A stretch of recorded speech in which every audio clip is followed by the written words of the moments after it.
Live from Canada, it's the SSN podcast with your host, Larcher, Colin, and Liberty.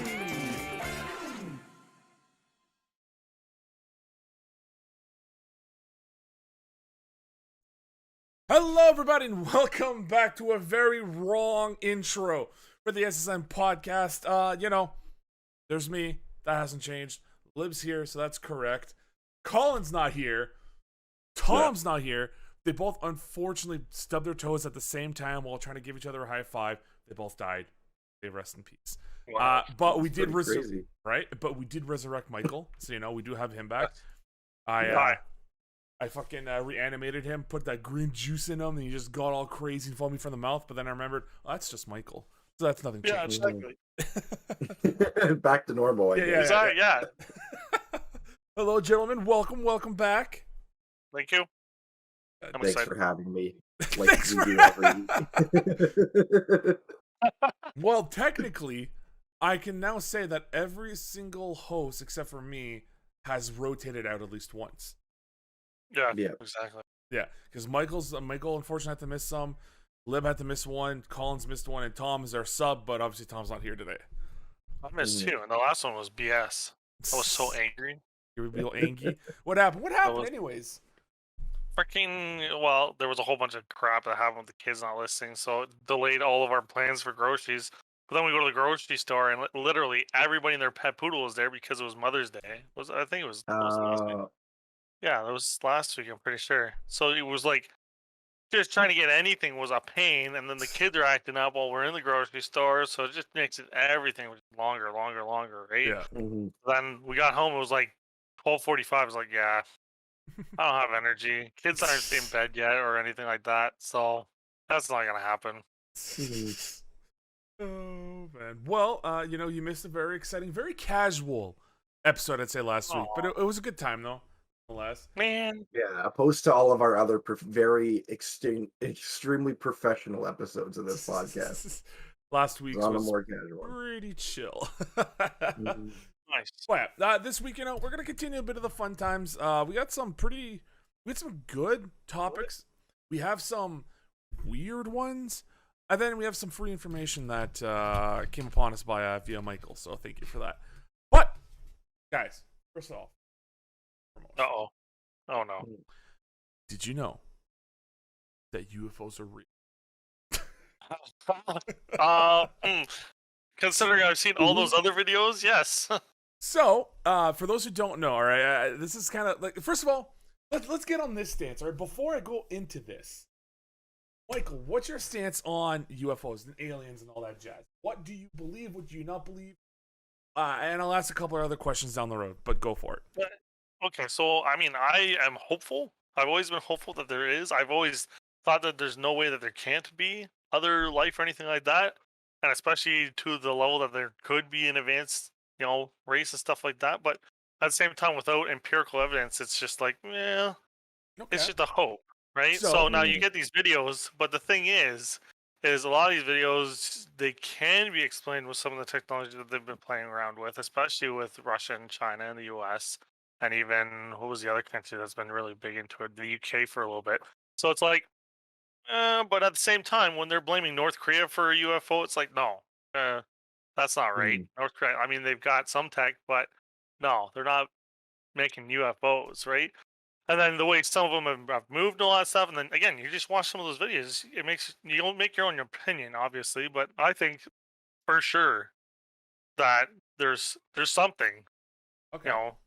Now, do you believe that we've been that they have come in contact with someone on Earth, or they've even visited Earth once? I mean, I'm sure they've visited by observation. It's kind of like humans in the wild, right? When we observe animals, we don't necessarily get right in their face. We stay way at a distance, camouflage ourselves, and take pictures. I mean, not unless So if you're there that, is anything like that, unless you're that monkey lady. The one Yeah, who, who knows? Maybe there's an Honestly, alien living around us right now doing the same thing, going, ooh, ooh, Yeah. ah, ah, ah. Oh, hey, Tom, how's it going? you're right. Yeah, It's his still not a name good is example. Elon Musk. He's trying to That's go still not a back good home to example. Mars. Yeah, it's not a good example because we've abducted animals from their natural habitat, right? So maybe, but I don't know. I think that's a little bit of a stretch. I don't think they're interested in us on that level. Okay, all right. Lib, how are you feeling with this? First of all, how are you? I'm doing good. Second of all, good. But second of all, same thing. Like, do you believe in the idea or the fact that aliens actually do exist? Where do you fall on this, brother? So I think there's like two questions you ask. Basically, do I think aliens are real, and do I think that they've had like contact stuff with Earth? So first, I do think they're real because, in my opinion, the galaxy, like space, is infinite, right? We don't know where it ends, where it goes infinitely, and I think, personally, I think it's a little naive to think that we're the only habitable planet with organisms that live on it. You know, it's dumb to think that we're the only ones that could pull that off. If out there, billions of years away, like so far away that we couldn't even see, there isn't another life form out there that maybe it's in further steps than us, less Yeah. steps than us in civilization. Like, Yeah. Maybe it's just a creature planet. Like they haven't evolved to sentient like humanoid things. They're just Maybe there's still. I just a think clue that to there just come. has to be. Maybe, but that's aliens, Yeah. right? Yeah, right. So for you, and then so for you, sorry. Yeah. So for you, it's the idea that there is some kind of life form. Sure, there has to be that down the somewhere that has to exist. Well- But the idea that like there's a couple of schmucks like us on fucking planet B256A in the quadrant pelagic galaxy, which I just realized I made a paralyzed thing. I didn't realize I just said that, but yeah, there's a couple of those dudes over there who have the same conversation right now on their podcast. You think is a little unlikely. well, actually, I would say that it's entirely possible too, because again, when you're dealing with infinity, infinity means endless. So it's Yeah. same with infinite universes. It's same with infinite space out there. Yeah, maybe we have to go 10 trillion years to get there, but maybe there is a bunch of dudes look like us, and it's like Zorback and Yeah. Zinko and Jackass, Hey, whoa, and they're all doing their whoa, podcast. whoa! You They're can't all use those podcasts. words. We know who Jackass is. I mean, but I think it's for me, it's the idea of infinite. It's if there's an endless road that you could go down and it will never end, and you don't think that somewhere something will happen, like that's just unlikely to me, because maybe it's crazy far away, but it could happen because it never ends, and there's So it's the same with infinite universes, right? Like the idea that there's a version of like me out there who's like 6'10" and plays in the NBA, like maybe. But like, it's for me, for that front, it's just that there's so much out there we don't know, that I would think it to be naive to think that we are the only sentient, we are the only creatures on the only planet that could support doing life. What were living they life. saying? They were saying about was it Titus? One of the moons around Jupiter has an ocean underneath basically the ice crust of it, right? And they're saying there might be, stuff living in there because the ocean here is pretty much the ocean there, right? Like that's what And they I were mean, saying. the point of life, right, is that it adapts to situations. So every creature on here is used to the sun and the temperature we have here, as well as the varying temperatures and stuff. So it's to say that over in that Jupiter moon, there's not just a bunch of creatures that have been living off of their lack of sun under the ice. Yep. It's Exactly. we don't know, and I think that if you don't know something, it doesn't prove it either way. So I tend to I have the more imaginative side of, I'd like to think there's aliens out there. Like, See, me too. why wouldn't you? Why wouldn't you? Exactly. So what you're saying though? If they come and destroy Earth, like whatever, I don't care. Earth isn't that great anyway. Like, So what you're saying though, from your earlier statement, Lib, is that life finds a way. is that from a movie? But right, what if I were to tell you, okay, in all this, right? It's fantastic. It's a very fantastical. It's kind of nice to think about the possibilities that aliens, they do exist. Because like I'm in the same boat. Like there is no way if space is infinite and there are trillions, quadrillions of stars and planets and galaxies out there that we have not even come close to discover. There is no way that we are the only living creatures on this in this universe, right? I'm not even talking about parallel universes or anything like that, right? Because that's another discussion I want to have a little bit later. Okay. But it is the idea that there has to be something somewhere that, you know, it might not be the big head, scrawny body, big eyed, gray aliens that we think of, or it's the motherfuckers from like Rick and Morty and all that. It's not. That there is something that is sustaining life somewhere. Can it sustain our lives? Probably not. You know, the oxygen's too low, or there's too much, the radiation's too high. But some creatures out there have found a way to adapt to that. 100% possible. But what if I were to tell you, okay, that there were. This is gonna sound like a crock pot, like as if I'm losing my mind and I'm bringing this up, right? But what if I were to tell you that there actually is concrete reinforcement? How can I say this? Concrete acknowledgement that there have been UFOs on Earth that have been spotted by military and government, and only now are being acknowledged. What if I were to tell you that? And one of the sources is from a former president. How does that make you feel? How does that make I would say I'm not surprised because I've already seen some of those videos that were accidentally leaked and now became declassified. So here's I guess my question is, Yeah. why the delay? Why the wait? Is it covering up something else? Or here's first and foremost, I don't trust the U.S. government in any way at all.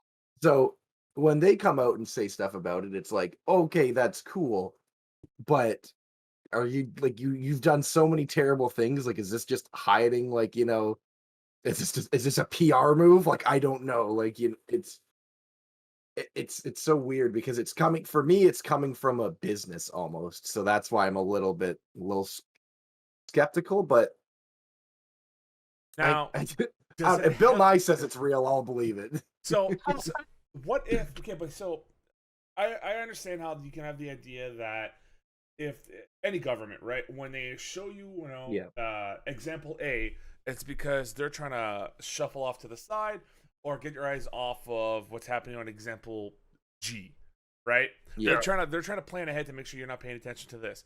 Now, do you believe that a former president would be in on that like that? Someone like a Barack Obama? Oh, it was Obama? Okay. Yeah. I thought we were talking about George Bush or something. No. Oh, it's okay. It's Obama. Yeah. So I'm That's gonna read. Well, I'm just saying, if George Bush said this, I would be like, oh. Yeah, where's the oil, George? Where's the oil? Yeah, exactly. All right, but I'm gonna read a quote here. All right, and it's okay. from CNN with Chris Klazilla. Chris Cuomo. No. His analysis by So anyway, I'm gonna read the quote that Barack Obama wrote. I guess had the interview with. All right, here we go. If you want to check this out and the articles, give me a second. I will be more than happy to share this inside of a stream. Anyone can go ahead and boom. Go ahead and read that on their own as well. All right, here we go. So here's what Obama wrote or said. What is true, and I'm actually being serious here, is that there's footage and records of objects in the skies that we don't know exactly what they are. Can't explain how they moved their trajectory. They did not have an easily explainable pattern, and so I think that people still take seriously trying to investigate and figure out what it is. So the man here is confirming that there are actual UFOs that have been spotted and recorded, you know, around on Earth. Not saying that it's extraterrestrial, because UFOs just stand for unidentified flying object. Doesn't automatically connect to, you know, space aliens. But the videos that also 60 Minute have shown to the public, and them investigating and having interviews with pilots who they themselves have been interacting with these things. This is the fucked up part to me. Where yes, this was classified for a long time because they did not know what was happening, and some of the pilots literally admitted. This is what blows my mind. Literally admitted to this, that some of them would have interactions with these, you know, UFOs, on a daily basis while flying their jets. And it's only now come to light that, because this is probably would have been during the Barack administration, probably most likely the Bush administration as well, like the junior administration, some of this footage, because when you look at some of the pilots, they're not that old, and they're not talking about when exactly they experience these things, but if you look at the pilots, you kind of understand, all right, this guy's in his 30s, 40s, that's kind of pushing it for maybe a jet pilot. So we're looking at maybe in the last 10 to 15 years, kind of like extrapolating and trying to figure out when these things could have happened. But the footage that they showed, yeah, it is straight up a very small dot, because, distance wise, it has to be if you're flying in a jet, because if they're close to you, you're crushing into them, right? It is this object that is going dead center, like we'll say juts hard to the left, juts hard to the right, and then just literally fucking flicks away. Yeah. Oh, it's like a beginner alien. Yeah. It's still, it's that drive. Yeah, they're with their dad learning how to drive, right? Yeah. But it is this How you go? I'm sorry, go for You it. would go to like the park. You go to the parking lot to teach your kid to drive, right? Right, yeah. But see, we are the aliens parking lot, where it's like, okay, hold shift. All right, just go to second. Oh, hit the brake. What are you doing? Hit the brake. Zorbek, brake. Gee. It's like I'm pissed off that I'm sorry, Dad. Well, what I tell you, hit the brake. Oh, look, you smeared a jet plane all over the windshield. I gotta wash it off when I get home now. God. But yeah, it is this fucked up thing that, like, yeah, because again, when you see this footage, man, these things don't move like anything we have that we, as the general public, know can move, because like the force of like jutting to the left, jutting to the right, and then just like fucking disappearing. And I'm not saying going through a fucking portal. I mean, like, it literally just leaves the camera's view very, very fast. Is nigh impossible for to be piloted by a human, because like that kind of force would break your neck or like knock you out while you're moving, right? That kind of G-force would be surreal. So again, no, I'm not. Do I want to believe that it's an alien? Like an actual alien? Like what do you want to believe when you see that? What is it? What does your heart and what does your brain tell you guys? Both are just telling me maybe. I think for me, because even when I do think about aliens, I think about two outcomes of somebody coming here and being like, hey, this is crazy technology we have. We're more advanced than you guys. Like, cool, maybe this will help solve problems. The other being they come and they're like, we're going to destroy your planet and take over. And it's like, I don't want to think about the second one. So between both, I'm like, I don't know. I think a big part for me, and maybe it's a little bit selfish, is that overall it doesn't really impact my life in a huge way. Not yet. So I'm like, well, yeah, not until Zorbek shows up and says, I heard you've been talking so much shit about my driving, and I'm like, what? Sorry. But I guess for now I'm hopeful of better things if it's true. If it ends up being a fucking rogue balloon that was up in space at Mach speed or something like that, then like, shucks, I don't know. I'm always in the favor of science and furthering exploration and stuff with us scientifically. So I'm hopeful. I'm hopeful for something cool. Cool. Hoping Omni-Man doesn't just show up. Think, Earth, think. Yeah. Well, my thing is that, like, my heart says like it would be cool if it was, Right. but at the same time, my brain says, well, there's things that can take that kind of force, right? Like, you don't need a human to sit in there, especially with now we've got the whole automation, AI, you've got drones, all that kind of stuff, right? Yeah. So if they're just playing with certain things, I mean, we're talking about the United States military has been testing railguns for forever. That's a technology that we would be like, oh, there's no way, right? Well, Because of sorry. You can finish your point. I'm sorry. yeah. So, I mean, could they be dealing with stuff that we don't know? And that's, I mean, you've got a whole big base, Area 51, that's well known for its A, secrecy, and B, for the amount of military research that it does at that base, right?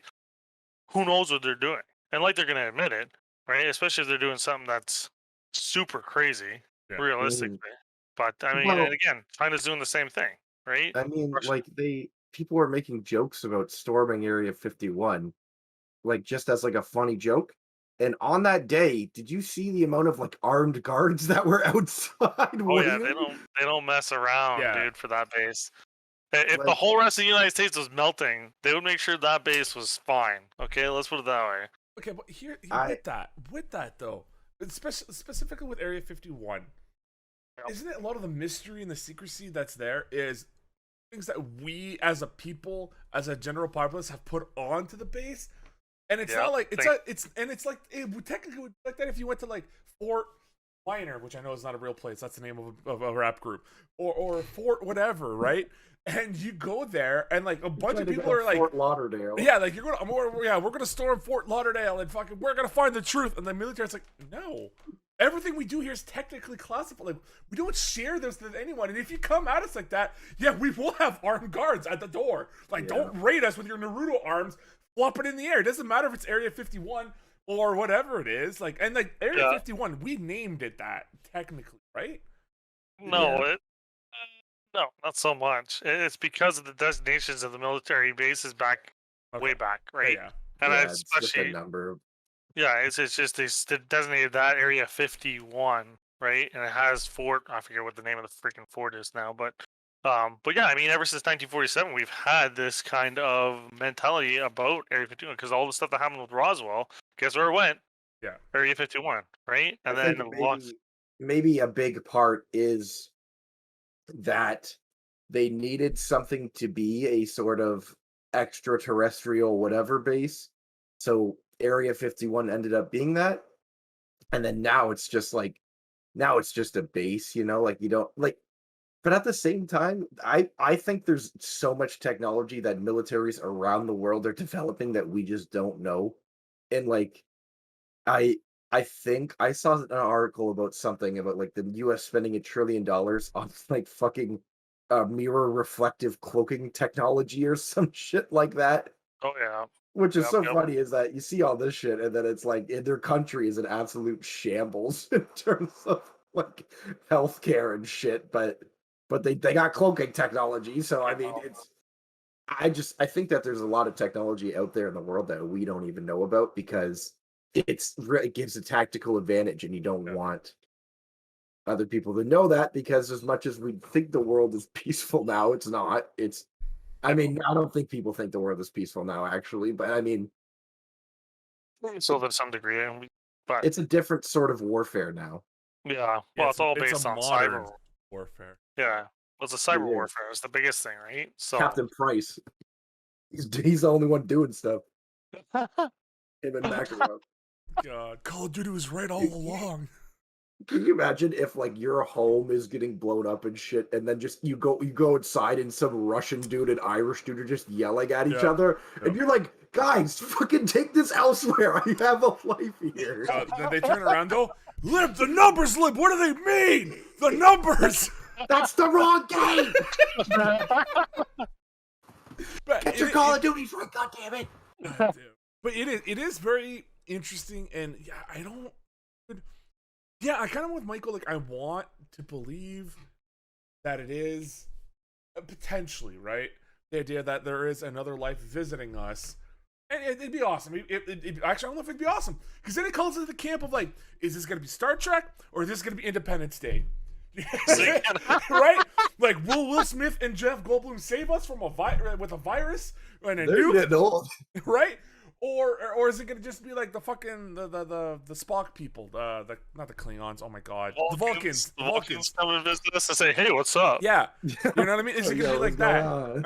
And they're like, you've been holding a fugitive here, an alien criminal for years. He goes by the name of Donald J. Trump. We need to remove him. Oh yeah, go ahead. No, but Go to no, town. think of it though. We already have like Zephyr Conquer in Elon Musk, right? So he's gonna be the first one to meet them. So yeah, God, that's not good. Like, can we get someone else? Yeah, he's You just ever sitting there with a seen Star Trek giant First joint. Contact? Well, that was Zephyr Conquer. If you go based off the movies, he was a Yeah, big that's drunk, fair. right? Oh, So it's God. like, Bro, just send Pete Davidson up there. Ah. Dude, so yeah, it's. I want to believe. I think it'd be cool, but at the same time, like theoretically, all right, they confirm. Let's play with this game. They confirm these are aliens. This is real. We got visited by them, and we know that they are coming back again for some reason. They figure it out in 5 years from now, or even a year from now. Does the Earth literally stop everything that it's doing and be like, what the fuck? Or does it literally, for us schlubs, not do anything and we just continue our day-to-day lives? Well, it all depends, right?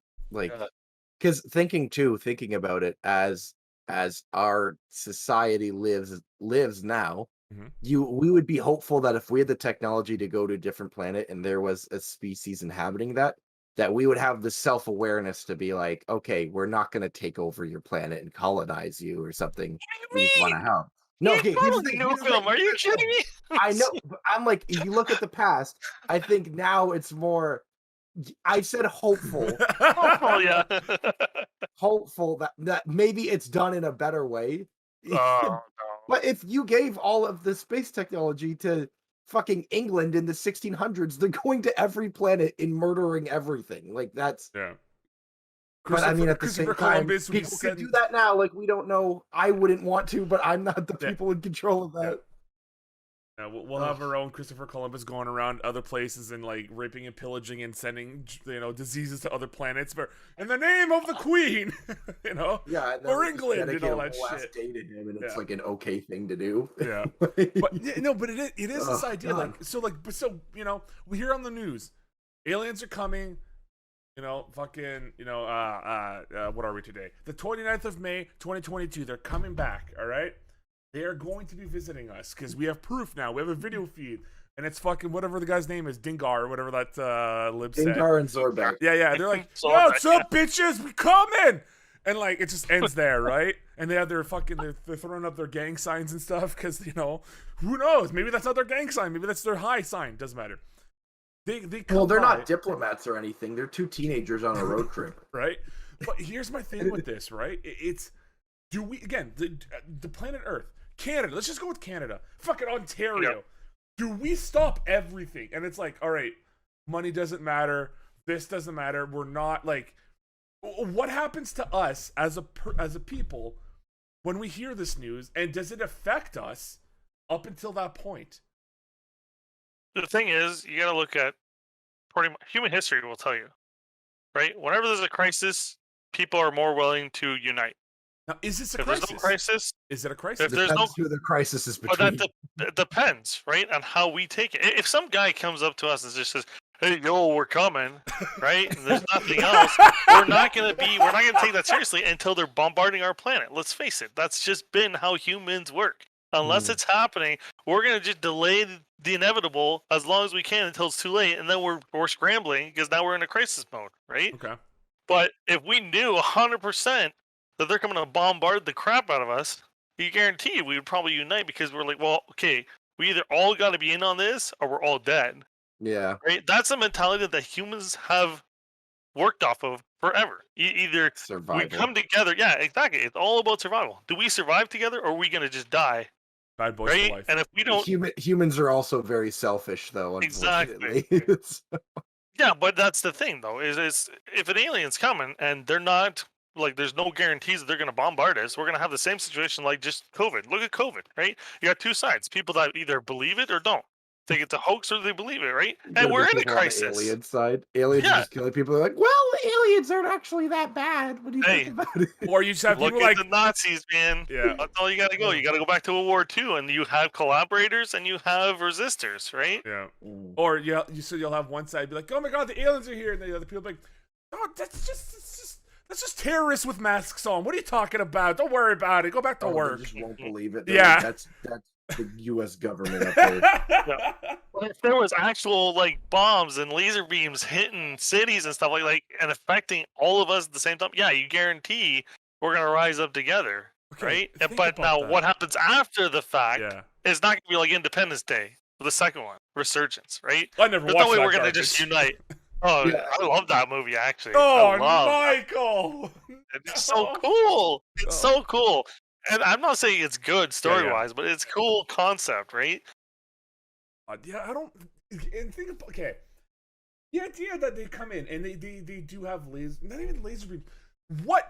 Try to fathom, like, try to think about that, right? Because we are, our ideas as to what they will have as weaponry or as modes of transportation are only, it's solely based off of our science fiction, right?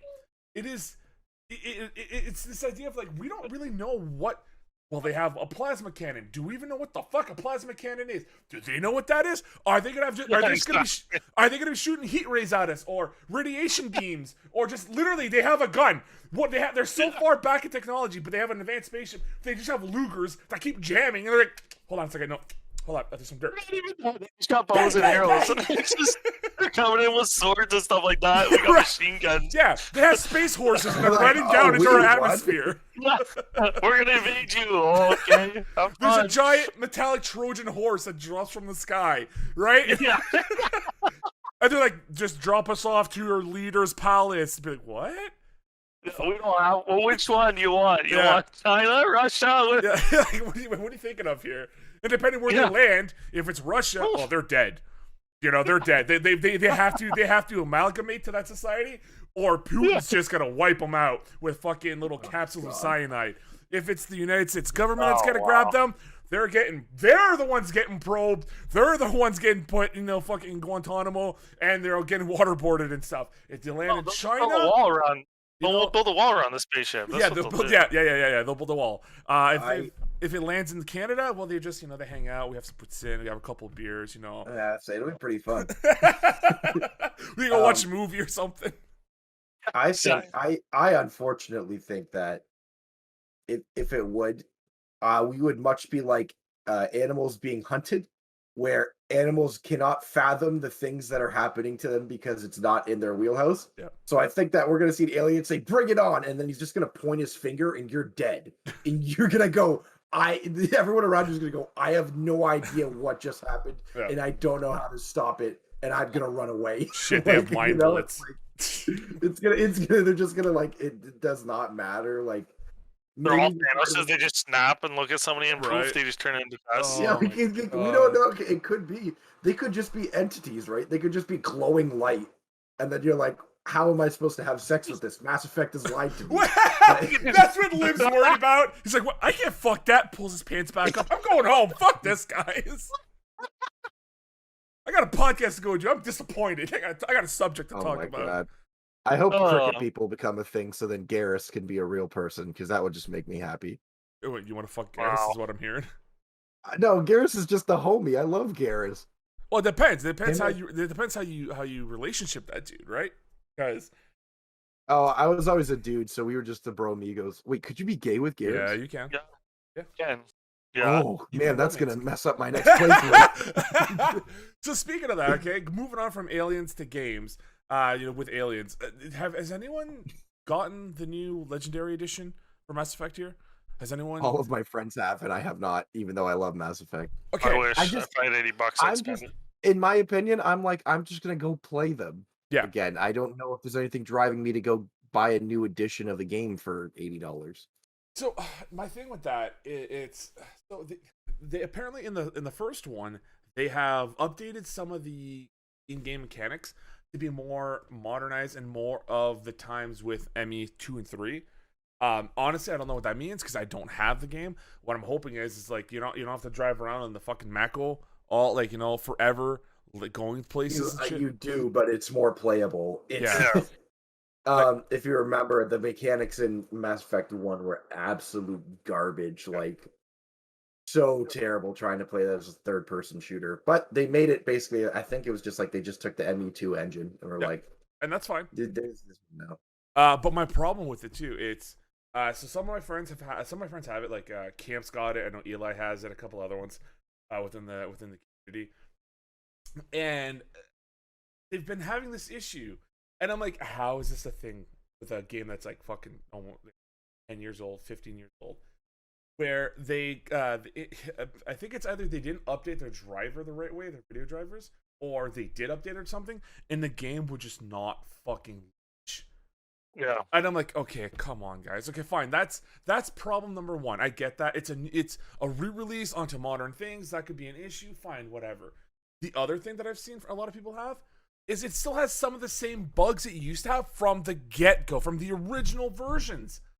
And I'm sitting here and I'm like, oh, guys, calm the fuck on, man. Like, you've had 15 years to rework this and make sure there are no fucking bugs. Are you telling me you just reskin this bitch? Made it to 4K or fucking at least HD up to our times, and after that you just gave it to us again. This is the same, except for Mass Effect 1, which apparently they've changed the fighting mechanics, which is great. But besides that, you pretty much just did what fucking Nintendo did, which I complained about before, where you have remastered something and you changed nothing.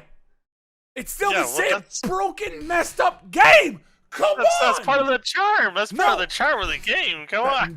There's no charm in shit. All right. If I present a turd to your face and be like, just look at it. Look how it sheens in the sky with the light refracting off of it. Look at the little bugs when you eat from it. Gathering nurturing from it. No, you're like, dude, that's a piece of shit. Get it out of my face. That is still a turd. I don't care what else you can do. A turd's a turd. We gotta remember that we're talking to Justin, aka the man against Bethesda, in all of their titles. That's true. I love Mass Effect 2. It is one of my favorite games of all time. I have stated that time and time again. BioWare's fine. I was just saying that your thing about like it has all these problems, all this stuff, and then he was like, "It's part of the charm." You're like, "No, it's not." I'm like, have you ever talked to Justin about the Fallout games? Because those games are so broken. Broken. They're so shitty. That's kind of part of the fun. No, there's a game. You cannot have a major issue, a glitch in a game that that's silly fucking Bethesda. No, that's not excusable, motherfuckers. You have years to work on this. Okay, that is not. Hey. And you can update these. Oh my god. One of the biggest issues that I've had, and I've mentioned it before, and I will bring it up again, was years ago when I was an assistant editor in chief for a website called Halfway Between Here and There, where we would review games, music, books, movies, TV, the whole 9 yards. And the gaming department, which is like the one that I was kind of spearheading the most of. We were getting some traction, and we were able to luckily enough get early copies or beta codes for like World of Warcraft Cataclysm before it came out. We got some firsthand stuff on that, which was awesome. We also got a review code for Fallout New Vegas, and I'm like, you know what? I've never touched this series before. People have always talked such high praise about it because back then I was listening to like a lot of the Rooster Teeth podcasts, the Drunk Tank at the time, and like they loved Fallout 3 and all the DLC for it. I'm like, fuck, let's go. Let's jump into this. Let's see what this is like. And within the first fucking 10 minutes, all right, I try to go into through a door. It takes, I swear to God, 3 minutes to load in. And I'm like, what the fuck? I'm like, all right. And I know my hardware at the time could take it, so that wasn't an issue. I then meet one of the first characters that is voiced by Felicia Day, and she has a dog. I'm like, all right, cool. Oh, hey, Puppo, how's it going on? I look at this German Shepherd, and its eyes, slowly, all right? Here's its face and its eyes, slowly, just like, I'm like, what the fuck's happening? What the fuck is that? What? And now this fucking thing's running around with his eyes above its head. And it is... And I'm like, what is... I'm like, all right, maybe if I just go fight one of these cockroaches. And I fucking try to engage in this bitch. And it is so messed up that, like, the thing would start seeping into the ground. I couldn't hit it, and then it would crit hit me. I'm like, and I'm dead. I'm like, what? Like, fuck this. I stopped maybe about an hour in at most of this game. I'm like, I can't do this anymore. I just can't. And I did not leave a very nice review for that game. I will not lie. But, yeah, no. Truth be told, Fallout New Vegas is one of my favorite games of all time. So I'm sorry. If they fixed it, cool. But if I still see dog eyes floating above that fucking mutt, nope. Dog eyes don't float no more. But I mean, the game isn't perfect. I'll tell you what. And like, look, I am not one to say that a game has to be perfect because I play Six Siege. And Rainbow Six Siege has a bunch of for a while they had some hitbox issues with the hash, excuse me. Especially for the headshots. They still have issues with the Twitch drone where the lights do the dog thing where it actually floats above or behind, and you'll see the floating lights behind it and stuff. It is, and I understand some people can still find entertainment in the brokenness, and it's just some charm, it's some talent. Oh, it's so curious. In Siege, when I see that shit, I'm like, oh, yeah, it's just Siege. Don't worry about it. It's like, fuck you, please. This has been an issue for years. Please fix this.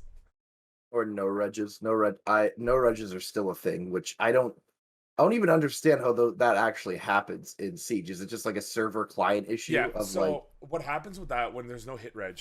This is kind of going to like the SSN patch notes territory. Well, not really, because this is not gaming news, but this is about games. So you should definitely check it out tomorrow on Monday, 1 p.m. Eastern time.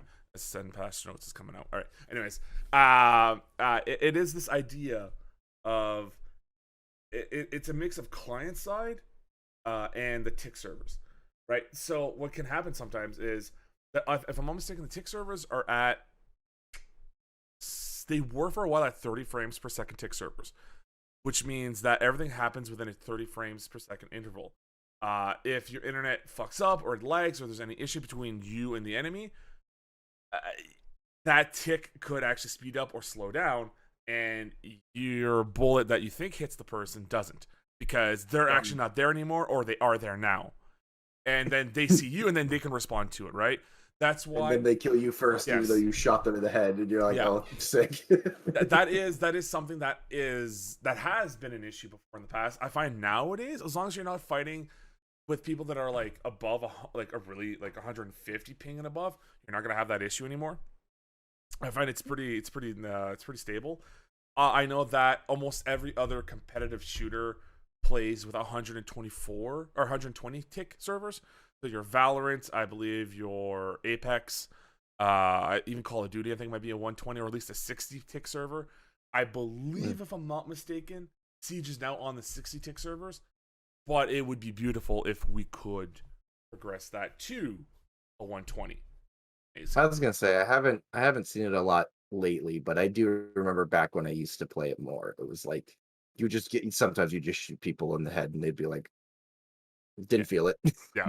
Don't know what you're talking about. So like a slight tease. I don't know if you've heard about this, Lib, but apparently they are in talks and they're doing research. And again, this is a topic that's going to be on the SSN patch notes, so I'm not going to talk about it too much here. But Ubi's talking about potentially having crossplay. I am so excited to get dumpstered by some PC players. No, but we could play together and it won't be an issue. I know. That would be cool. I am excited for that. And cross progression, which makes me very happy. Oh. Yeah. Oh, that's just needed. Yeah, that's necessary in any game. If you're doing crossplay in the game, like I think cross progression is just a given. Yeah, 100%. But I'm really kind of just going into that. I'm actually really glad that a lot of games are focusing towards crossplay, because I think that I have so many friends on so many different platforms and stuff, and it just kind of sucks that I can't play with them all. That I'm kind of glad things are opening up even more so that I can.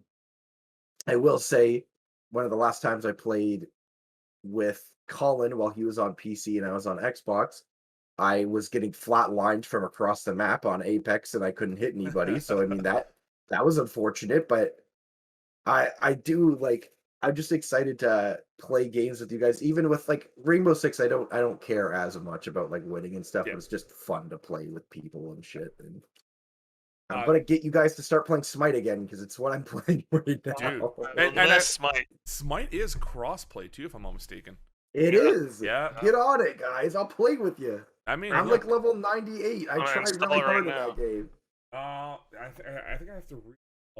I had this really weird issue with Smite, where the initial version of it was when I started playing it was you have to download it from the site. You get the client download, and you could play it that way. I don't think you can do that anymore. I think now it's like it has to be through Steam or your Epic Game Launcher or whatever. And it fucked up at one point where I couldn't get my old account back. and that's an account that Oh, I yeah. bought. Oh. Oh, like I got the like unlock all gods package, which is Yeah. like at the time was like $20, and I'm like Yeah, it's like 30 now. and I'm like, I want it back, give it back to me.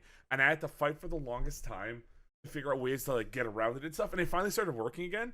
But then I couldn't see my displays for my gods, so I had to look at their names and be like, oh wait, okay, God, what do you look like? Because that's how I remember my gods, was Yeah, through exactly. their visual looks, right? Like, yes, if I saw, you know, like fucking Chiron, I'm like, all right, that's Chiron, whatever his name is. Yeah, that's the horse guy. Fine, I played him enough that I recognize the name. But if I look at one of the new gods like Boo Boo McChew, I'm like, who the fuck's Boo Boo McChew? What does he do? Who is You he? don't know Boo Boo McChew? Oh my god.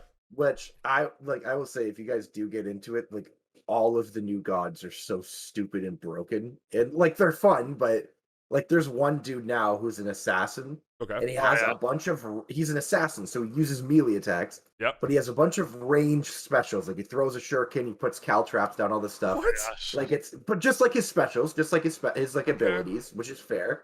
But after he uses those two abilities, he gets a ranged auto attack. So and then there's an item, Hydra's Lament, Yeah. where after you use an ability, you get a 40% damage boost to your auto attacks, and you're an assassin with high auto attack damage, and it turns into a ranged auto attack. So you hit somebody with a shuriken and then throw a 40% damage auto attack at them from like range. And like it's like this dude is an assassin who melee attacks, and he's taking all my health away without even getting close to me. Yeah. Like why even bother playing Loki anymore, right? At that point. Because Loki was an assassin. Oh, has Loki's completely different now. He's actually a lot better now, but because I remember before, right? Like you had to literally go invisible, try to go right behind the enemy, you gank him, you do that massive damage. He has the bleed effect and stuff, and like that's how you kill him and stuff. But like, yeah, God, you basically drop a huge ass bomb on them, and then you have nothing else to do because all of your abilities are down. Yeah. And like trying to escape, you know what I mean? If one enemy notices you, or they have one of the spires that can like detect you, you're fucked. Like you can't, as Loki. And like again, he is melee, so you have to be right next to the dude to do damage. I remember that being such a pain in the ass. I also remember Smite high res, and I hated them forever for this. They took my boy Hades, and they reworked him to being a mage again. And I fucking hate that because he was my guardian go-to, because the ability to just dig underground, pop up to the enemy team, fucking pull them all in, and the rest of my team just lays them to waste. Yeah. But then when they turned him back into a mage, and he had no defense at all. He was just he wasn't even a glass cannon, because a glass cannon at least does high damage. This dude digs underground, pops up. Oh shit, you just killed me. Yeah. There was no point. There was no point of playing him anymore, and I hated that. He's still a mage, but he's actually one of my top played characters. Oh yeah. Because they reworked him so that his defense now is that he has a shit ton of natural lifesteal.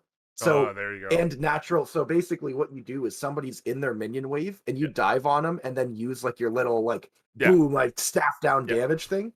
If those minions around them are marked, that'll do extra damage to them, and you can like almost one shot somebody if they're in minions. There you go. And then they're low health, and you just start doing your freaking like come to me circle thing, and like. I mean, I started playing him again because the most recent battle pass has a DJ Hades skin where you can actually DJ on the map and stuff. So like, that's hilarious. I would fucking get like a 3K, a triple kill, something like that, and then just DJ away from the fight, like fucking immediately after. Like, dear Lord, the God. Disrespect. He's fun now. He's like a falls off late game, but like a huge lane bully now. He like insta clears lane, bullies not movement characters, but like now he's like, if you have a jump attack or if you have a dive or something like that, then Hades starts ulting you just jump out. Like it's, you got to be smart. You got to watch for the character to use their jump, and then you go in and ult them. Like it's and that's I don't know. There's a lot of changes. Like a lot of characters have gotten a lot of big changes to make them actually better and more fun. See, and that's the thing that I loved and hated about Smite, and I still think about it to this day, where teamwork is beyond key. And team comp is a must. You can't just have everyone randomly pick whoever they want and then expect, oh, don't worry, we'll be fine. No, because if you're, let's just say, this is going way back when, but if you're Ares who chains people with the chains of hate, whatever, or and you pull them together, Well, if you don't have, like, we'll say a mage, Poseidon, right, who Yeah. does the pool attack, who then while they're pulled up, while they're all pulled in together, or he has that shark attack, whatever the fuck it was. Boom, and then the Kraken comes Yeah, the out. Kraken comes out and like does the whip and stuff. Like, if you don't have someone that could do that, well then Ares is not useless. He's chaining people together, but no one's doing anything about it. Oh, and then they have Yeah, the fucking, there's no follow up. yeah, or you have like we'll say like a Bellatona, what? Bologna. Yeah, Bologna. Bologna. Yeah, Bologna comes in. Bologna. Yeah, and like she's cool. She does her fucking she does like her fighting thing, which makes the battle circle, which slows enemies down. But if you don't have an archer there to fucking pick them off, Yeah. like it just sucks butt. It just sucks butt. Yeah, it's like it's fun. What I do really like about Smite is that early game, it's a lot of 1v1s, 2v1s. It's a lot of dueling and like Yeah. making the right reads and stuff like that. And then late game, it's literally just it's team fights. It's like you get the best of both worlds in it. And I will say there's one thing I complain about right now in Smite, and it's that the current meta right now is that every position is fun except for my favorite position, which is the ADC Hunter position. So Oh, yeah. basically, every like and this is just from the Pro League, but I mean it applies to the modern game now. Yeah.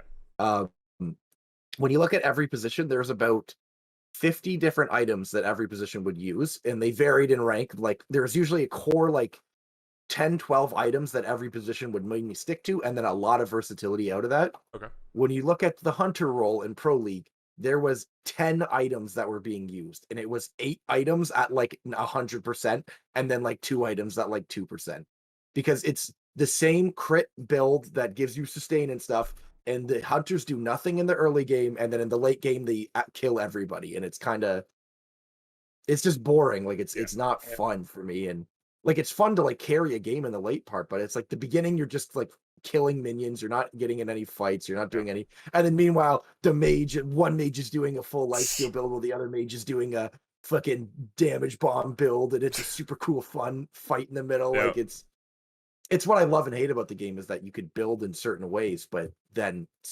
a lot of builds are better than other builds. Yeah. So sometimes going outside of the box just punishes you. Like I remember I was going against somebody who he ended up beating me, so he wasn't worse than me, but I had thought that he was. Yeah. But he just did the same crit, the same meta build, and I tried to switch it up, and I kind of got punished for trying to do something other than the main thing. Okay. And that kind of sucked, but I don't know. It's a fun game. I think now it's like it's changed a lot more now with like all the different gods and stuff. Did you guys play when King Arthur was a thing? No, that was before. We stopped before that. God, you're gonna hate King Arthur. He's so much. If you play him, you're gonna love him. If you're playing against him, you're gonna hate him because he basically every time he uses an ability, he switches stances to where he has more abilities. Okay. And you build cooldown on that. You're using an ability every attack. Oh, wow. And That's he's like, stupid.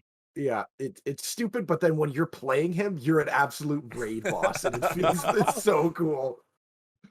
Sorry, I got 2 kids I gotta just deal with real quick. I'll be right back. No, that's not a problem. That actually is the easiest way to go to my segue for our sponsor today. Guess what? Beautiful. It's us. All right, everybody, just to remind you that, yeah, right, it's mind-blowing. That this episode of the SSN podcast is brought to you by the Select Star Network. More specifically, patreon.com/Select Network, where if you want to support us, you can go ahead and go there. We have multiple tiers you can go ahead and enjoy and support as low as $1.20 in American USDs, $2 Canadian. If you want to watch this, like Will, like Lep, and I can't remember the last person. I'm really, really sorry. I can't at the $11.50 mark or $15.50 in Canada. You go ahead and do that in the live and uncut. As you progress upwards in those tiers, you get more and more perks, starting from just this official supporter for $1.20. You get access to our Discord, which is awesome.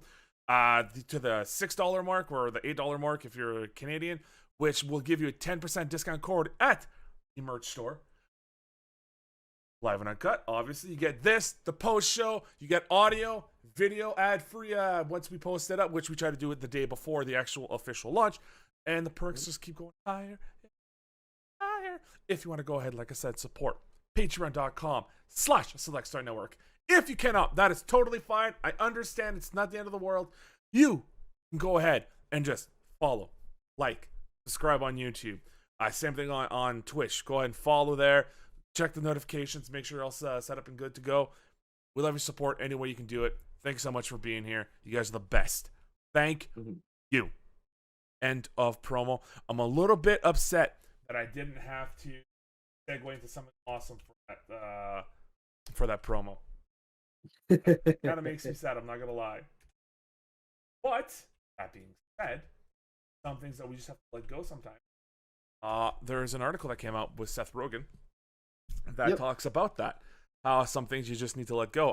And it's from so technically the article itself is from NME, but this is a conversation that Seth Rogen had with the an anchor from Good Morning. Now, I don't know if anyone is familiar with these guys. Basically, it's exactly what it sounds like. It's just like a Good Morning America, but Good Morning. It's just a fluffy show. Yeah, exactly right. But the question did get brought up about your. How can I say this? Your the cancel culture, if it's going too far, and more specifically, does he himself, as an actor, comedian, regret some of the choices that he has made in his films? And Seth Rogen actually goes on a nice little conversation here where the title of this article is Seth Rogen Scorns Comedian About Cancel Culture. Once again, I'm going to put this inside of the chat, so if anyone wants to read along, they can. Welcome to you. Put that in. But basically, I'm going to get the quote right here that he talks about here, where this anchor goes and asks, like, well, do you feel like some of the movies that you've made before and the jokes in the past, they've kind of made you feel uncomfortable? Mr. Rogen goes and replies with I think there are certain jokes that for sure have not aged well. Again, but I think that's the nature of comedy. I think conceptually those movies are sound, and I think they've lasted. Jokes are not things that necessarily are built to last. He goes on to continue going about the whole cancel culture thing. To me, when I see comedians complaining about this kind of thing, I don't understand what they're complaining about. He continued. If you've made a joke that's aged terribly, accept it. And if you don't think it's aged terribly, then say that. Again, he adds, getting criticism is one thing. One of the things that goes along with being an artist.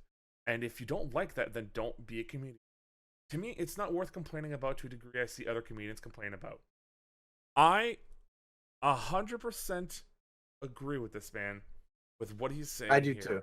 Yeah. It is this idea that, yes, comedies, and I've talked about it before, where I think I pulled up, one of the movies I was watching not that long ago. I mean, look, I could always just make fun of and say it was Austin Powers, but there was another one. There was another film that I wasn't the biggest fan of. Now, it didn't age well, and unfortunately, I can't remember what it was, and I talked about it on the podcast. Yeah, and it was like that early 2000s level of films, like they got some nostalgia factor, but then you go back and watch it, and there's a lot of like homophobia and transphobia and stuff, and like just stuff that has not aged well, but at the time was jokes. And I kind of agree with him, where it's just like I think he was more criticizing people complaining about cancel culture, because when I think about that, I think about like a comedian that's kind of like maybe would be a little bit more controversial. I think about like Bill Burr, but Bill Burr doesn't complain about that. He just makes jokes he thinks are funny. He doesn't, maybe like some of the jokes could be offensive to some people. Like, of course they can. Like that's comedy is a lot of times like that. Mm-hmm. But he's not somebody who is like complaining that he can't say things that he finds like that they're like, I don't know, because I feel like a lot of times when you're complaining about cancel culture, it's because you're wanting to say something offensive, or you've said something offensive and somebody's calling you out on it. Yeah, and you have to. He's kind of just saying like, he's like, if it's not a great joke and it offends people, like why? Don't be afraid to move on. Don't be afraid to look past it. And if you think it's a funny joke, he's like, then like sure, stick with it, but then don't complain about people. Like he's like basically saying like, don't complain if someone gets offended by your joke. You're in comedy. People are going to take whatever you're saying and think about it one way or another. Yeah. But then to be like, oh, cancel culture. And I also like the whole cancel thing. Like, I understand the idea of like a fear that if you make a mistake or something like that, you can get targeted and ruin your life for it. I understand the fear of that. But I also think that a lot of times people who bring up cancel culture are like, I can't be racist anymore like I used to be. Yeah. So it's all cancel culture's fault. It's like, well, maybe the times have changed. You have to adapt with that. Yeah. But it's like a weird debate for me where I don't see it as like a concrete thing, but I understand the part of it that inspires fear in creators. I understand that part.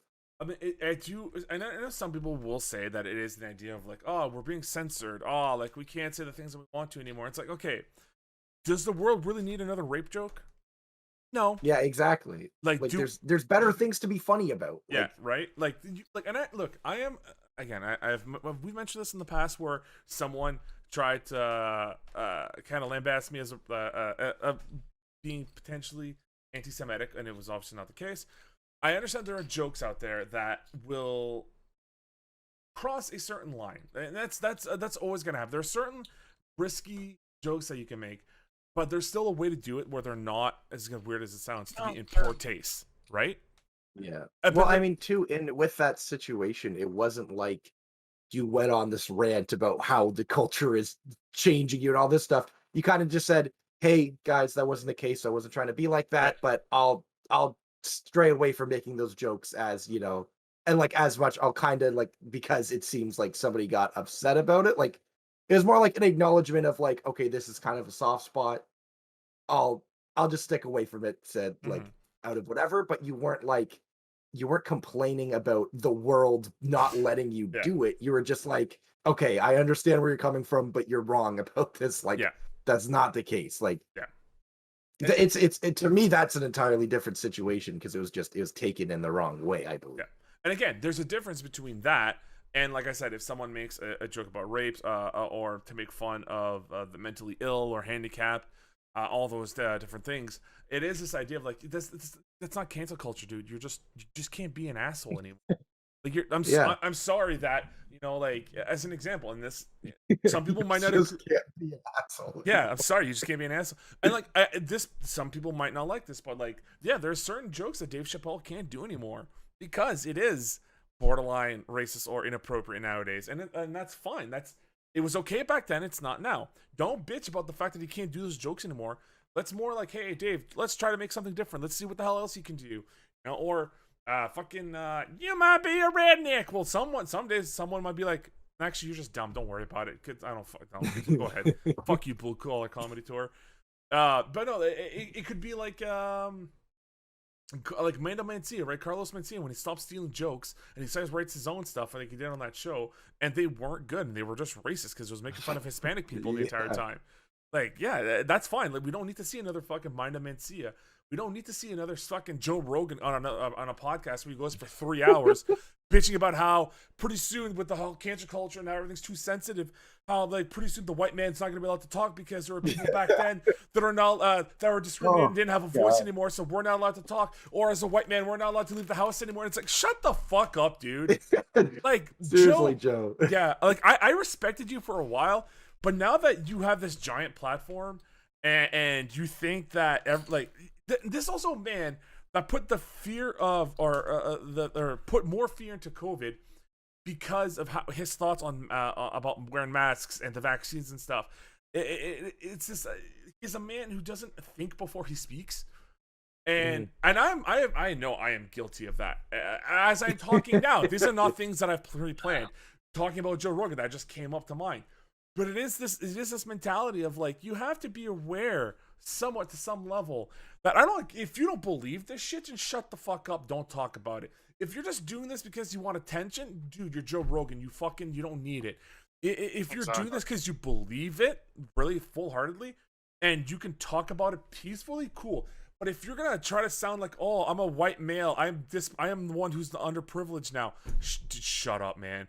You're making millions, you have a Spotify deal, you have rotating casts of fucked up guests that show up on your show. You are now the new Howard Stern of the internet with your guests and the dumb shit you get to talk about now. All right, even Howard Stern's not even that bad anymore. Joe Rogan, oh my god. It's like, come on, dude, just chill the fuck out, brother.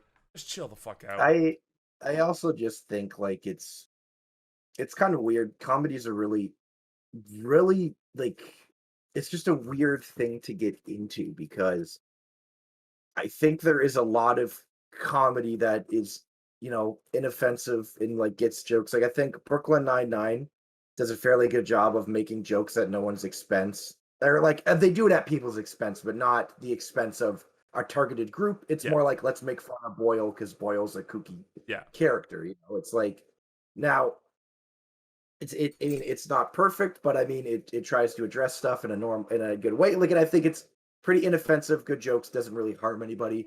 Um, Now I do think that it's weird because a lot of good comedians like have really good specials, but in those specials they tend to make they make controversial jokes, but then the idea is like, are they in the right to like, is it it's like it's so political, in such a weird way. But I just think now it's like you need to have respect for the world as it is now and try and adapt to that. Like you don't want to be the like who would really truly laugh at like a dude who goes on stage nowadays and makes a rant about how often women go shopping and stuff like that, Right. like it would just be like, oh, what the hell are like it wouldn't be funny. It's not Yeah. Or like the early it's not 90s. there. The early 90s, late 80s, where it's like, oh, this is how white people drive. This is how black people drive. Like those kind of comments, like those jokes don't. Yeah. It's like, dude, no, you can't just, no, that's not, don't, no more. Yeah, but like the thing is, it's just, I mean, that's part of it's kind of played out. Like it's been Yeah. done. Like I'm trying to think now of like now it's kind of like the thing to do is make fun of like Republicans, I guess, depending on where you Yeah. are. But like for me, like honestly, like the TikTok I'm on and the social media I'm on, it like makes fun of like both sides of the political spectrum, and it's Yeah. like I'm on like communism TikTok or something. I don't know. Just like it's like oh, you're a Republican or whatever. I don't believe in capitalism at all. I'm fucking communist or some shit, and that's the joke. Like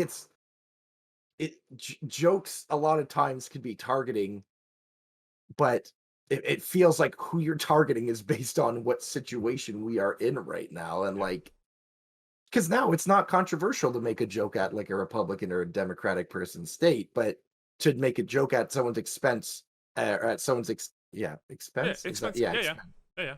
But based off of their The religion their or ethnicity. gender, that stuff. It's like, well, those are just parts of people's lives that they believe in. Political is kind of like a choice. Like it's so weird now. What is an acceptable thing to like make fun of somebody for? Like Yeah. Yeah. it varies, and it's like I don't think it's a bad thing. I think it's that's what comedy is. It's this fluid thing that adapts and changes to the surroundings, and you have to be able to work around that if you want to do comedy. And I think I mean I think in the easiest and one of the best ways or one of the easiest ways comedians get up and one of the easiest jokes you can make is at your own expense. A lot of times people relate to comedians because they're so self-critical that it's almost attainable to us. Yeah. Nobody wants to see like an absolutely rich loaded dude go up and tell jokes about how rich his life is. Everyone's like, that's just boring. But we love seeing a down to earth dude come in and make jokes about how he's just like us and the things he goes through. So it's like kind of at your own expense. The only person you're going against is yourself. And if you're making those jokes, it's like I think making a joke at your own expense might be the only type of comedy that will like go through the test of time. Yeah. You write a story where the jokes make fun of the main character, but you're the one who wrote the story. Like as long as you don't just write a story about how everyone's being racist to you. Like I guess like I don't know, like it's so weird.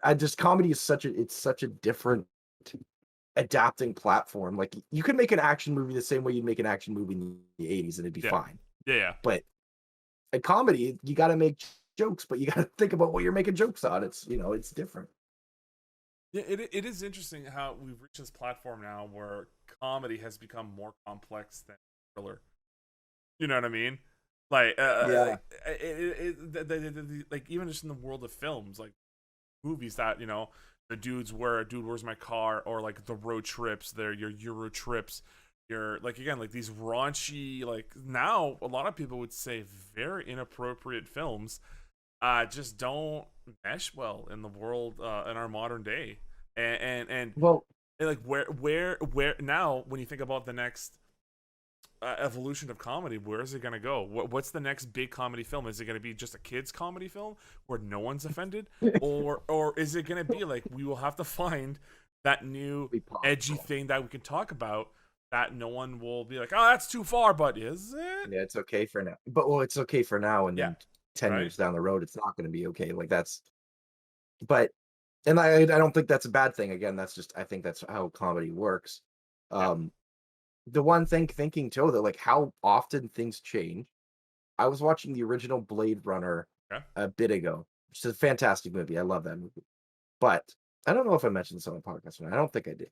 Watching that back, there's when Harrison Ford is kind of flirting with the one girl, and then like he like goes to kiss her, and she's like no, and then he like goes again. She's like, no, I don't want you to kiss me, and then he like kisses her anyway, and it's supposed to be like a kind of romantic dominant man thing. And it's like, oh, this is really creepy. You know, like watching it back now, but it's like.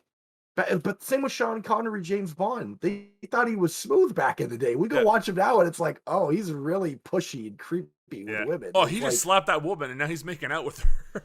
Yeah, like, but you go back watch those 2000s raunchy comedies and stuff. A lot of times, women aren't treated very good in those movies. They're often just objects. They're objectified. Yeah, they're objectified in the highest of sense. So like, it's. Everything evolves. Everything evolves with the times, with what's acceptable and what's not. But comedy is so specific because a big root of comedy is making jokes about something or some person. And at the time, you could target it off of race easily. You could target it off of gender or sexuality easily. But now we're like, hey, that's kind of not an okay thing to do. So it's kind of moved on. I'm trying to think about like modern comedians now that I think like aren't like who don't make jokes at like people's expense or like do it in a way that's inoffensive. I think maybe Bo Burnham, he's kind of weird and just makes, but like he still makes jokes about like a lot of jokes about like privileged people. He makes fun of, but it's still at someone's expense, but it's still punching up. That's the word I was looking for. Big part of comedy is punching up. You never want to punch down on somebody who's going through something. You don't want to make fun of poor people. You make fun of the rich people. We punch up so that we're down here with you. We're punching up at those guys at the top. But as soon as you start punching down, you start making fun of people for this stuff. It's like people can't relate to that because it's like, oh, you're making a joke about like this person with Down syndrome you ran into, and then you're someone in the audience and you're like, I know someone like that, and I have a connection with them, and they're a really good person. So that's not a cool thing to do. Meanwhile, you make fun of an elitist rich person. Oh no, it's not attainable for anybody, so no one's gonna get offended by it. It's weird. I love comedy, but it's such a weird, constantly changing platform. It's a minefield, no matter what. But I mean, if you're good at it, you're good at it. If you can navigate it. Yeah. Michael, what do you think, buddy? I try not to think about it anymore. It's too dangerous to talk about, period. Because anymore, society, it's all about you say one wrong thing, whether you mean it in one way or another. It just takes one person to take it and twist that into whatever, and then you're in the biggest trouble of your life. It doesn't matter how much you defend yourself. You got to start apologizing like crazy for what you're saying. I mean, it's just, and there's so many actors, examples I've seen where they just get taken down because of something they said 10 years ago. And even if they don't think that way now, well, it's too late. You said that thing, you're sunk, right? So that kind of stuff is just, I try not even to think about it. Comedy goes up and down. Like, I agree in one sense. I've never liked comedy necessarily that's punched down. I've always liked stuff that's punched up, but at the same time, it's like, do I watch Dave Chappelle stuff still and think it's funny? Absolutely. I think a lot of that stuff is still funny. Like, do I laugh at, Austin Powers was brought up? Man, I still love all that stuff, right? Am I racist? Am I sexist? Anything? No. I understand now that it's not appropriate, but at the same time, I'm going to take it for what it is. It's still funny to me. And again, if somebody makes fun of shopping, right? My mother was a shopper. I can relate to the fact that my mother spent hours shopping or took time to get ready, right? Like, there's still things that I will still think that it's funny, right? Even if it's not right, because there's part of comedy is shock factor, right? You're just essentially, it's not necessarily a good laugh. It's not necessarily an it's cheap comedy is the best way of putting it, right? You just say something that's so shocking, you get that initial laughter, and then that's it. And then people start thinking afterwards, maybe that wasn't right. You know what I'm saying? So I'm always gonna not care so much about that myself, right? If somebody does make fun of somebody that has downs, I'll probably laugh right there. But I'll understand this. It wasn't necessarily right. It doesn't mean that all downs are like this, right? Look, the one thing I loved about Key and Peele was the fact that they made fun of themselves for being black, right? But because they were black, they could do that, and they got away with it, right? That's what I like about them. But at the same time, that's why I hate talking about it, because you get exactly like Liv's expression. People start twisting their face because, oh, well, I don't know. That's a little offensive to me, right? I don't get offended by anything. I mean, I spent most of my high school years making fun of myself for what people thought about me, for what people said about me, right? I took that, and I mean, a lot of people said I was gay, called me gay throughout all high school, and I just went with it. I ran with it, right? Does that make me gay? No. Does it not make me gay? I mean, that's a totally different story. But we're not here to talk about if I'm gay or not right now. What I'm saying is, well, the whole point is, I shouldn't have to waddle through a political minefield for what I like, right? I mean, if Lib, you don't think it's funny, that's fine. I'm not going to stop you. Well, just that's don't watch valid, it, right? But why are you going to then essentially attack everything that I like in order to make sure that we all conform the same way? Well, you know what I'm saying? Because that's what cancel culture is. Essentially, cancel culture is saying, no, this is so wrong, nobody's allowed to do it. This guy that's doing this, he's got to be completely erased so that nobody can enjoy him. And if you do enjoy him, you're part of the problem. So I think that's the extreme side of culture, of cancel culture. That part is. But that is essentially what you're doing. It doesn't matter whether it's extreme or not. It's when you take somebody and say this cannot happen anymore, and you've got other people that are saying, "Well, I like that," right? You're forcing. It's like if I came to you guys, okay, and started saying, "Okay, here's the Bible. Everything I talk about is the Bible. Here, I'm gonna Bible thump you guys. What do you guys think about that?" It's Jehovah's Witnesses. Nobody likes Jehovah's Witnesses coming through and saying, "Hey, this is what I believe. You guys should believe this too." Yeah, I like Troy. Same kind of concept. Oh yes, yeah.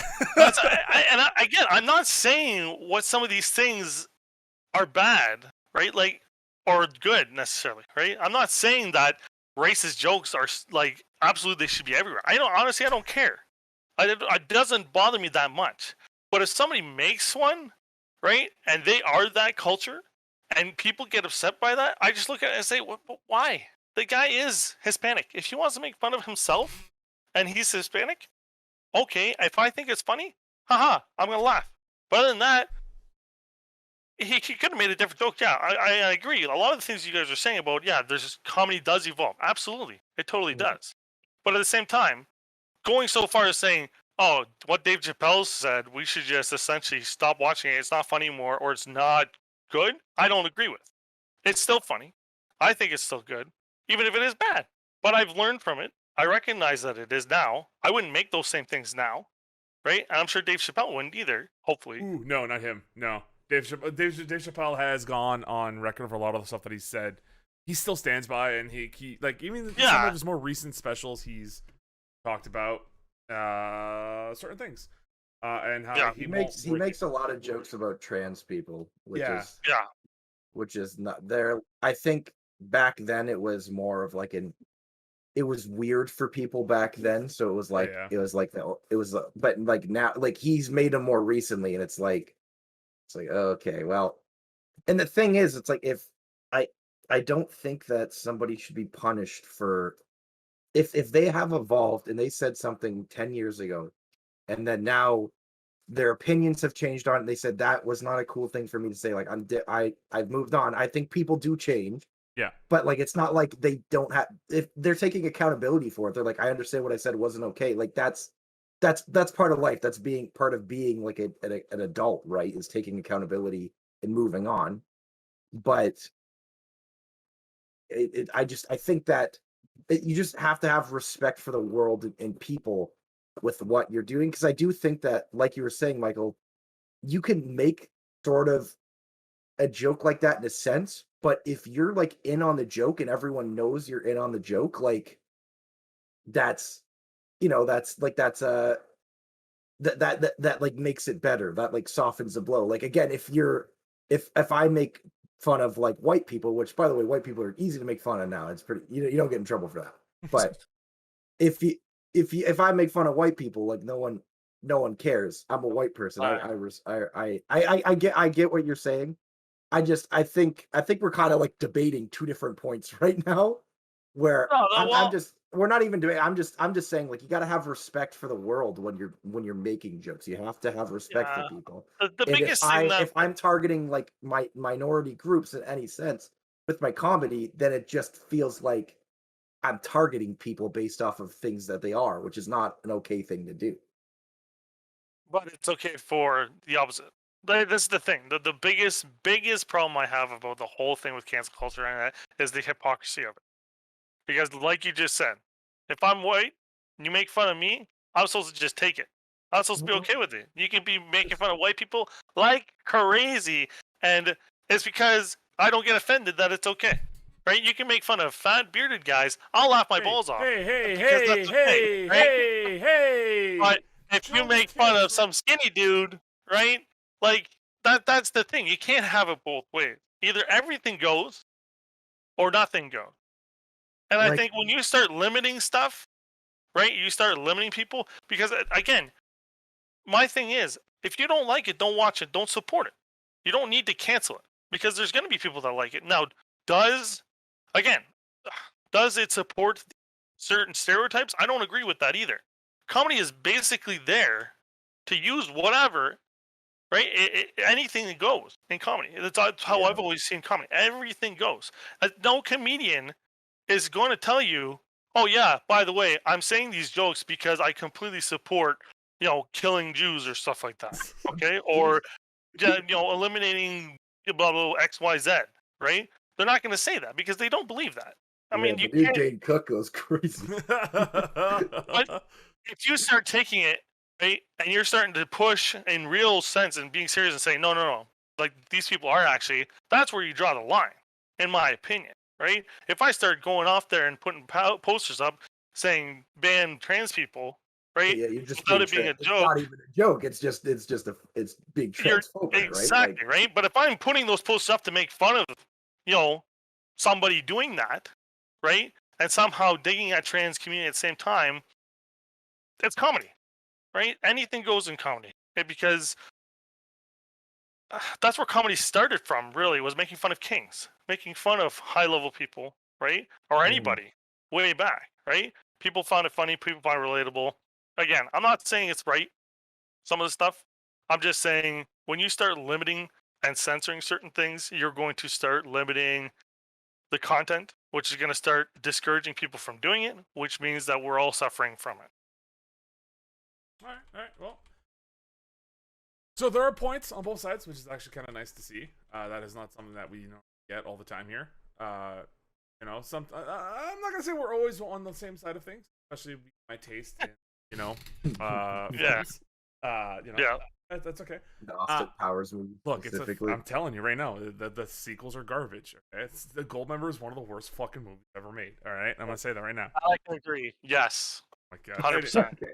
But I don't think anyone's sticking up for gold. are No, you sure? that one's If Tom was terrible. here, he'd be defending that, Well, or yeah, Andrew would be. that's Andrew why would be Tom's defending not on it. the show. That's why we That's why he's figures, dead. that's That's why trash. Tom's dead.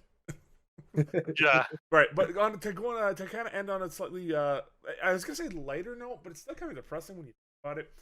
Amazon right. is in the works or has purchased MGM, the film company, for $8.45 billion. That is now That's just like fucking money for them. their second highest purchase they've done, and I'm gonna tell you guys all the deals. They bought the company Whole Foods Market for 13.7. Metro Goldwyn Mayer, so MGM, got purchased for 8.45. Ring, the that little fucking video doorbell thing, 1.2. Zappos.com, it's a company, I guess, Okay. for 1.2. Pill Pack, I have to make sure I say that correctly, for 1 billion. And this one I don't understand how they got it for this low. Twitch for $970 million. With Dude, MGM, it's fucking Disney and Amazon and Google own everything. Yep. so it It's is awful.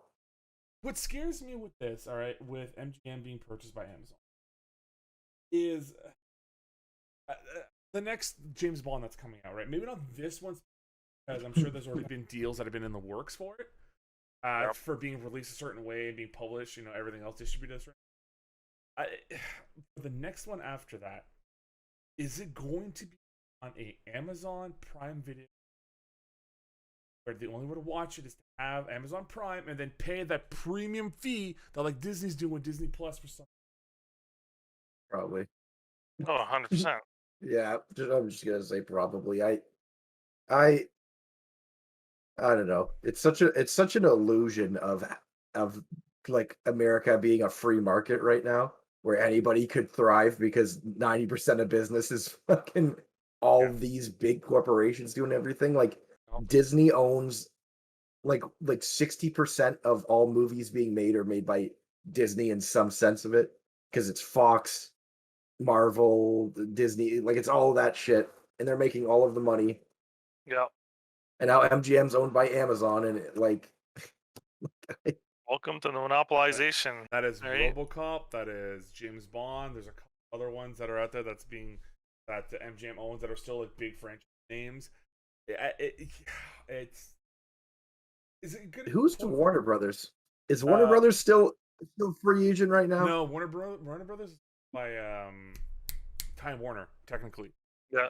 So Time Warner is still a Warner Brothers extension. Yeah. But they are no longer. Until Time Warner gets bought out. Yeah.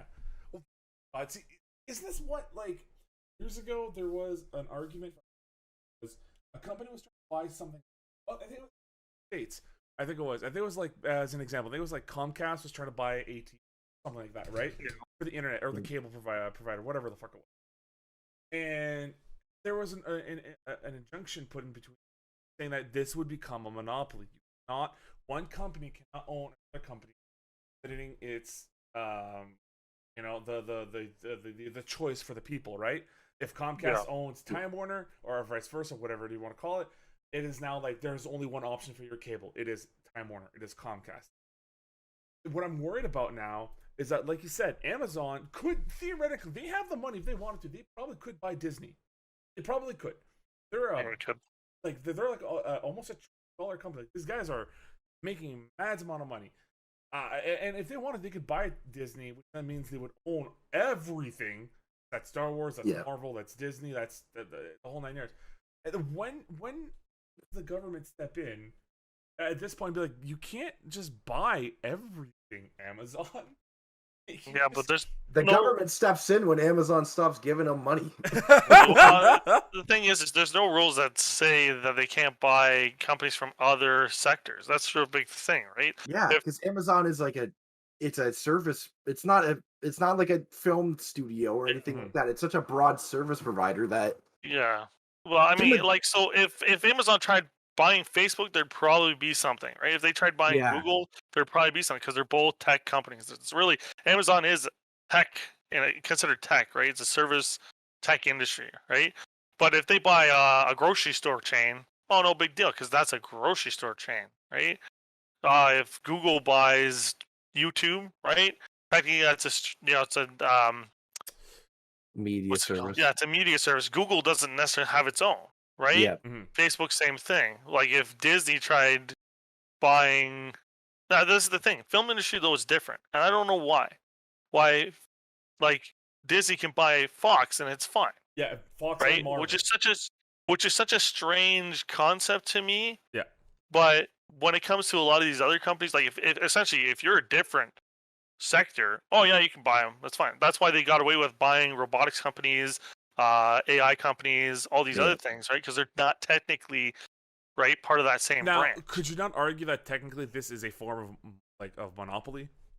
Oh, it's 100% Right. monopolization. Oh, yeah, it is. Because Essentially, when you're taking everything and you're funneling it into one company, Yeah. right? That one company can dictate anything for all those companies, and it affects everybody. Yeah. And then if you don't have a choice, that's who you got to go with. That's what a monopoly is, right? Yeah. Because if they say, you know what, today the price is going to go up, what are you going to do? There's nobody you can. There's go no to. competitor There's no to compete with. competition. Yeah. Which in a free market, you need competition. There needs to be competition, or else it starts changing from a free market into a strange conglomerate-run economy, right? And Oh yeah, eventually the USA is going to become the United States of Amazon. Which Right. then you might as well be a planned state economy, right? That's just run by a corporation instead of a government. Dude, I swear to God, this is like 1984. You know what I mean? This is it's happening. You don't even have to. You don't even have to go to the States to look at this example. Look at Canada with its telecom. Yeah. There's only 3 major people for telecom. Well, 4 if you count Quebec's. What's that called? But they're so Quebec is Videocom. smart. Quebec has been trying, and I'm kind of agreeing with them more and more, where they're trying to be more independent from us, and it's kind of in a better side for them now because they don't just have the options of Rogers, Bell. Honestly, what's the other big telecom communication company in Canada? Rogers, Bell, It's and video something. well, It's because it's Quebec. Quebec has their own, right? Yeah. Which technically has the monopoly in Quebec. yes. But it's mostly because most Quebecers are like, hey, it's Quebec, so let's go for it, Yeah. right? And it is this kind of scary thought. That's actually, we're going to strain away from Amazon, whatever. You're going to own the world. You're going to own the United States. Fine. What's scaring me now in Canada, it is this idea of like, and I've talked about this before where I hate Rogers. My internet provider is Rogers. I've hated them for years now. They have fucked us over so many times to the point where still I'm paying for a gigabit internet. Videotron. And I am Videotron, not getting it. And I'm not getting my goddamn gigabit internet. So I'm still only getting 300 megs. And it doesn't make any fucking sense. They can't seem to solve the problem. But my problem is I can't go over to Bell and be like, what do you guys have for me? Because Bell is even worse and they charge more. And then if I want to try to go Telus is the third one, by the way. Okay, Telus. There you go. And like if I want to go with Telus, let's say even with a service plan, I can't because they borrow Rogers lines to give us the internet because Rogers and Bell own the infrastructure for our internet or for our telephone lines. So a lot of these companies are just piggybacking off of their networks. So when you see like a Virgin coming in, a Virgin comes in with their internet. Well, technically their internet is borrowed. They're renting it from Rogers or their towers. It's not their towers. It's Rogers towers or Bell towers. And they're just paying a certain fee to rent those. So you don't even get the full access to that internet or that service because Virgin doesn't have their own, so they can't. It's not to the point where finally the government is now fighting for this right for us as Canadian purchasers, what do you want to call them? For us as being able to buy things, we're finally getting an option for a third or fourth off-brand telephone service where they have to like I can't remember what it is exactly, but basically it comes down to the idea of Telus, Rogers, and Bell no longer have the right to be the only big three. They have to let someone else open in and use their lines without charging that company to use their lines. Mint Mobile, if anyone knows who that is owned by Ryan Reynolds. He was about to start a landline service in Canada because of how ridiculous the cell services are here. Because he couldn't get in without having to rent a line from Telus, Rogers, or Bell. Now the government is coming in and finding a way to stop that. He's now saying like, we're actually Mint Mobile is now taking a look at providing services, either by VoIP or whatever, but like still a new service provider will be coming in through us. And it's going to be a cell service. It's taken 100 years in Canada, but we're finally getting an option now. Like, oh my god! But that's why the government should own all the infrastructure. It shouldn't be a specific corporation, right? All the lines, all the towers should be government run, and then these companies should have to bid for right the use of them based on customers, based on all that friggin' stuff, right? Instead of having, oh, you're in London? Well, sorry, I guess you're Rogerstown. Yeah. Or, oh, you're in Toronto? Well, I guess that's Belltown, right? Yeah. Or, oh, you're in Alberta? Well, that's Telus right? Basically, you say, okay, this is the provider I'm with. Government says, okay, well, we have contracts with them. Here you go. Because then that would actually help us as taxpayers, because hopefully that would lower taxes because these corporations are paying for these services, Yeah. right? Through the government.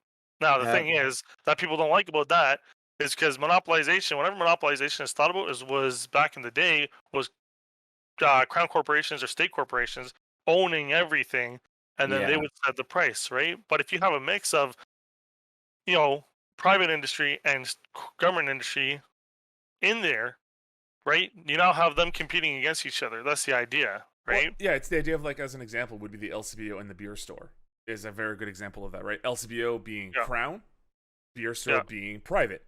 Exactly. And because of that, we do have options of, like, oh, well, maybe I don't want to get my, as an example, my Corona from the LCBO. I'll go to the beer store. But still, the beer store may have to pay certain fees to the LCBO because it is the LCBO. Like, it is the Liquor Control Board of Ontario. But they have the right to set the prices whatever way they want. We as a consumer can choose to either support them and buy their beer when it's on sale or whatever they have now, versus going to the LCBO, which the LCBO, unfortunately, here in Ontario, again, being called the Liquor Control Board of Ontario, they control our liquor. So they will always have the monopoly of, at least for the time being, of what we pay for our spirits. Wine, we now have we have the wine rack option now, or we have these small businesses starting up with their wineries and all that, so we can actually go to them, right? Instead of going through the LCBO. It is, the idea of a third party, whether it is government or not, that can offer competitive or at least comparable options to then would force the other companies to rethink their strategies, is something that the government, this at least us again in Ontario, but in general, our nation needs. Because again, it is the same idea in wrestling, and I'll bring this into wrestling real quickly, because when the WWF was competing with WCW, they thought of some amazing and very original ideas, with DX invading WCW during one of their tapings. WCW trying to spoil events that were happening with the WWF because they were pre-recorded. WCW was live and they can actually announce things. The ability to literally grab wrestlers from here and there and then bring them to their show and to have them trash talk, or have them, be uplifted to a higher degree of fame that they could have gone in WWF. And like that's what's happening now with AEW, with MML, like a bunch. Anyways, it is the idea that competition grows in ingenuity and originality, and that is something innovation, and that is something that our market needs terribly now. And luckily, the government has finally said something for the cell service to come in and hopefully change things. Now we're still waiting for internet and home entertainment, but you know what? Rome wasn't built in a day. No. Have you guys side is still better because people like Tech Savvy were able to use bell lines and all that stuff, Coach lines. They didn't have that access before, right? And they're not allowed to limit them, even though I'm sure they probably do in some way, shape, or form. Oh yeah, they get bottlenecked. But they're not allowed. They're not allowed to legally bottleneck like Tech Savvy from using their lines, right? Sorry, what were you saying, Lib? Oh my God, I'm gonna throw this picture in the Link dump. yeah, I'll just throw it in like the podcast. Yeah. But it's kind of a funny picture if you want to throw it up there, Justin. That is basically a bunch of major food corporations that are all competing with each other and all that stuff. And you look at a lot of brands that are fighting with each other and they're all owned by the same company. Yeah. Like you look at it, it's like it's like 200, 300 different brands. And then when you look at the shell companies that it's all leading to, it's about 10 companies. So you look at chips that compete each other. You look at Frito-Lay's that's competing with Lay's and Sun Chips and the pretzels, all that shit. But it's all owned by PepsiCo. It's all the same company making it together. Yeah. And they're competing with the same company to make the same money for the same company. Like it's, technically they're different. There is different brands and companies working against each other, but all in the end, like it's all owned by the same shit. And like that's part of just the illusion of like that free market is you look at two companies and you're like, well, I like this one better than this one, so I'm gonna go with this one. It's like, oh, congratulations, you still supported the way back then the big company that's selling you both of them. Hold on, let me. But it goes back to like why in a free market monopolization, the problem is, especially like for example, look at our best example, Telus, Rogers, and Bell. Yeah. They're supposed to compete against each other. But essentially what was happening for a long time, somebody would raise their price, and so Telus would say, well, okay, to competitively, match them, we're going to match that price. Yeah, we're gonna Why raise would you their do price that? too because they're raising their price. Exactly, which makes no sense. Yeah. It makes That's absolutely because no they get- sense. It's not it's not for the consumer. These Exactly. companies aren't working for us. We are paying for them, and they know it. And Yeah. there's no other choice, so we have to pay for them. So it ends up being Which is why I'm a strong supporter of a crown or state corporation, right, being there to reset the price. Essentially saying, no, that's unreasonable for people to pay. Mm-hmm. We're going to bring our price down, which would force all of them to come down too, if they want to keep them. Not saying, and the thing is about crown corporations, right, if they're done right, you recoup the cost, right? So yeah, our taxes would go into this corporation, but at the same time, they're going to recoup some of that cost. And then that benefits everybody because then we can get better healthcare, better schools, better blah, blah, blah, Yeah. better roads, all that fun stuff, right? All and the then we can promise also of better make sure roads. I don't want to hear it. I've been hearing that it for also years. would make sure we're not getting destroyed, right, with inflation because these big companies want more money, more money, more money, more money, more money, more money. Look at oil prices, right? That's the biggest sham ever. There's no reason why oil prices just need to keep going up and up and up and up and up and up and up and up. Oh, they find new oil field. Oh yeah, we'll bring it down by like 10 cents. What? What are you saying? Yeah. No, you can't do that, right? So inflation, how do you balance inflation? You balance prices and you get interest in there and all that stuff, right? Okay. So let's all just move to Denmark. Yeah, there you go. I think it's Denmark that's like best life expense, like best quality of life, all that shit over there. Yeah. All right. But again, like you can't have just one or the other. You gotta have a mix private of companies and a state company. Like kind of goes like this, right? Yeah. Because if these companies really want to be competitive, they'll be below the government one. Oh, and if the government one says this is not a reasonable price, they can bring it down. And then with everything COVID, just kind of with COVID, all of these huge companies are just doing so fucking well, and then all of these tiny companies are dying off. Yeah. Like, oh god. Yeah. All right. Not to leave on a negative note. We but hate capitalism on this show. Yeah, we're gonna stop it there. We're gonna stop it there before we bring in the rising of the Communist Party here in Canada. But we're gonna stop it there. I just want to say thank you everybody for joining. We're stopping. Yeah, we're stopping right now. We don't forget if you're watching live right now here on youtube.com/live-select-start, we're about to enter the post show. But we're gonna try something a little bit different, a little bit of a game show idea. If it works, great. If it doesn't, then you get to watch that fail as well. If you're not watching it live, don't worry. You can go ahead if you want to watch this part. You just got to go to patreon.com/Select Star Network. I'm getting my things mixed up. And go to Live and Uncut tier, subscribe to that, support there, and then you'll get to watch the post show all together. But for now, guys, for now watching it, we'll talk to you later. Bye. Now I'm going to pretend, and I'm going to go to... Guess what? What?